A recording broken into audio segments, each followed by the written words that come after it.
नमस्कार, मी विशाल वर्देशी. महाराष्ट्र विशेषमध्ये आपलं सगळ्यांचं स्वागत. राज्य सरकारने आपल्याकरता घेतलेले निर्णय, लोकउपयोगी योजना याबद्दलच्या घडामोडी आपण जाणून घेणार आहोत महाराष्ट्र विशेषमध्ये.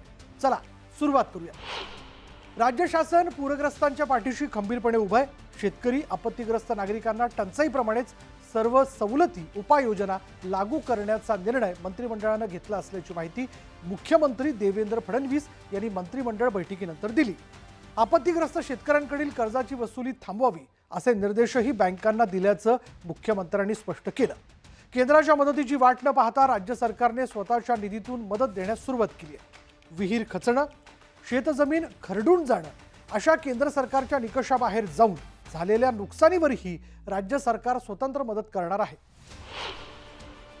पहिल्या टप्प्यातलं जे काही नुकसान होतं ऑगस्टपर्यंतचं, त्याकरता 2215 कोटी रुपये हे राज्य सरकारने वितरित करणं चालू केलेलं आहे.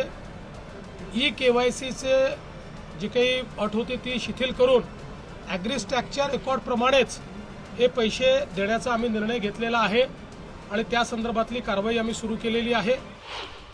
आता बातमी चंद्रपूरमधून आहे. चंद्रपूर जिल्ह्याने खनिज क्षेत्रात अनेक चांगले उपक्रम हाती घेतलेले आहेत. विशेष म्हणजे खनिज विकास निधीमधून रोजगार निर्मिती, आरोग्य, विकास, शिक्षण, कौशल्य आधारित नाविन्यपूर्ण प्रकल्प चंद्रपूर जिल्ह्यात अतिशय चांगल्या पद्धतीने राबवण्यात येत आहेत. यात टाटा ट्रस्टच्या माध्यमातून कॅन्सर हॉस्पिटलची उभारणीही करण्यात येणार आहे. विशेष म्हणजे चंद्रपूर आणि गडचिरोलीमध्ये इंडस्ट्रीयल मॅग्नेट तयार होत असून औद्योगिक विकासामुळेच समृद्ध अर्थव्यवस्था निर्माण होणार आहे असं राज्याचे मुख्यमंत्री देवेंद्र फडणवीस यांनी सांगितलं.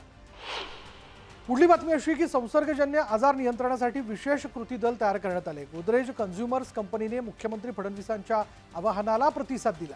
Indian council of medical research, सार्वजनिक आरोग्य विभाग आणि गोदरेज कन्झ्युमर्स यांच्या सहकार्याने हे दल काम करणार आहे. महाराष्ट्रात मलेरिया, डेंग्यू आणि चिकनगुनिया यासारख्या आजारांवर वैज्ञानिक आणि सर्वसमावेशक आराखडा तयार केला जातोय. या उपक्रमाअंतर्गत 6 जिल्ह्यांमध्ये विशेषतः गडचिरोलीत महत्त्वाचं यश मिळालंय.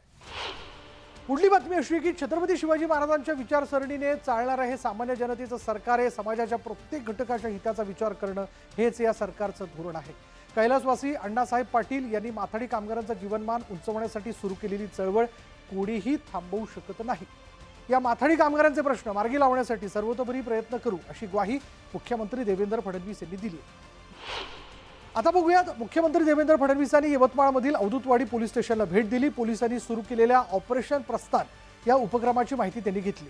ऑपरेशन प्रस्थान अंतर्गत यवतमाळ पोलीस शालेय विद्यार्थिनींना स्वसंरक्षणासाठी आणि सक्षमीकरणासाठी कराटे प्रशिक्षण देत आहेत. यानंतर पाहूयात, राज्यातील अतिवृष्टी आणि पूरस्थितीमुळे 12वीच्या विद्यार्थ्यांना परीक्षा अर्ज भरण्यास मुदतवाढ देण्यात आली आहे. राज्य परीक्षा मंडळाने अर्ज भरण्याची मुदत 20 ऑक्टोबरपर्यंत वाढवली आहे आणि ही मुदतवाढ उपमुख्यमंत्री एकनाथ शिंदेंच्या सूचनेनुसार शिक्षण मंत्री दादा भुसे यांनी केली.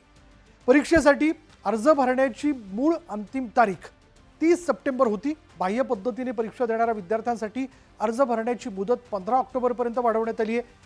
नवीन परीक्षा केंद्रासाठी अर्ज करण्याची मुदत 10 ऑक्टोबरपर्यंत वाढवण्यात आली आहे. पुढली बातमी बारामतीतनं. बारामतीच्या मौजे वाघळवाडी तालुक्याला लवकरच 100 खाटांचं रुग्णालय मिळणार आहे. उपमुख्यमंत्री अजित पवारांच्या हस्ते आरोग्य पथकाच्या नवीन इमारतीचं भूमिपूजन करण्यात आलं.